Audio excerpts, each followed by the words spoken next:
አክብሮታዊ ሰላምታችን በያላችሁበት ይድረሳችሁ። ውድ የጸረ ዜና ቤተሰቦች እንደምን አላችሁ? ዛሬም እንደተለመደው ሰዓታችንን ጠብቀን ትኩስ የሆኑ የባህር ማዶ ወሬዎችን ልናሰማችሁ መጥተናል። እስከ ፕሮግራማችን ፍጻሜ ድረስ ቪዲዮውን ላይክ፣ ሰብስክራይብ እንደዚሁም ሼር በማድረግ አብራችሁን ተቆዩ ዘንድ በአክብሮት እየጋበዝን እነሆ ወደ ዜናዎቹ። በመካከለኛው ምስራቅ እየተካሄደ ባለው መጠነ ሰፊ ጦርነት የኢራን መንፈሳዊ መሪ አያቶላህ አሊ ካሚኒ አብዮታዊ ዘብ አዛዥ መሐመድ ፖክቡር እና የመከላከያ ምክር ቤት ኃላፊ አሊ ሀማሃኒ በአሜሪካና በእስራኤል ጥምር ጥቃት መገደላቸው ተረጋግጧል። ይህንንም ተከትሎ በሀገሪቱ የ40 ቀናት ብሔራዊ ሀዘን የታወጀ ሲሆን ለጊዜው ሀገሪቱን የሚመራ የሽግግር ምክር ቤት ተቋቁሟል። የመሪዎቿን መገደል ተከትሎ ኢራንና አጋሮቿ እንደ ሂዝቦላ ያሉ በከፍተኛ ቁጥር የሚሳኤልና የሮኬት ጥቃቶችን ወደ እስራኤል ከተሞች በተለይም ቴል አቪቭ እና ኢየሩሳሌም ላይ አዝንበዋል። ግጭቱ ከኢራንና እስራኤል አልፎ ወደ ሊባኖስ፣ ሳይፕሪስ እና ሌሎች የባህረ ሰላጤው ሀገራት ተስፋፍቷል። አሜሪካ በኢራን ላይ የምታደርገውን ወታደራዊ እርምጃ ለማጠናከር በእንግሊዝ ቁጥጥር ስር የሚገኘውን የሳይፕረስ የጦር ሰፈር እንድትጠቀም ተፈቅዶላታል። ይህ በእንዲህ እንዳለ አሜሪካና እስራኤል የኢራንን ስትራቴጂካዊ የኒኩሌር ጣቢያዎችና ወታደራዊ ተቋማት ላይ ያነጣጠረ ጥቃት መፈጸማቸውን አስታውቀዋል።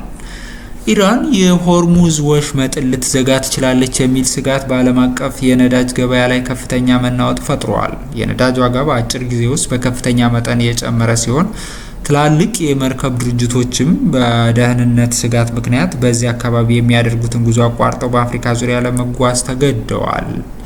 በዚህ ግጭት ሳቢያ በተባበሩት አረብ ኤሚሬቶች ላይ በደረሰ የሚሳኤል ጥቃት አንድ ኢትዮጵያዊና አንድ ኤርትራዊን ጨምሮ የተለያዩ ሀገራት ዜጎች ጉዳት እንደደረሰባቸው ተዘግቧል። በሌላ በኩል የዓለም ጤና ድርጅት ዋና ዳይሬክተር ዶክተር ቴዎድሮስ አድሃኖም በቴህራን በሚገኝ ሆስፒታል ላይ የደረሰውን ጥቃት በማውገዝ የጤና ተቋማት የጥቃት ኢላማ መሆን እንደሌለባቸው አሳስበዋል።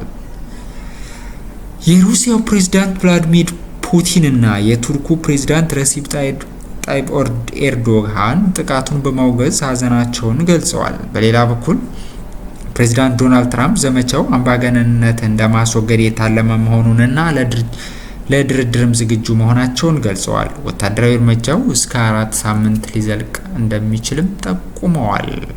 በመካከለኛው ምስራቅ የታየው ክስተት የዓለምን ሰላም እጅግ አሳሳቢ ደረጃ ላይ ጥሎታል። የኢራን ከፍተኛ መሪዎች መገደል፣ የቀጠናው ሀገራት በሚሳኤል መናወጥና የዓለም የኢኮኖሚ ስጋት መባባስ የዕለቱ ዋና ዋና ክስተቶች ናቸው። ሁኔታው ወደ ባሰ ጦርነት እንዳያመራ ዓለም አቀፍ ማህበረሰብ በከፍተኛ ስጋት እየተከታተለው ይገኛል።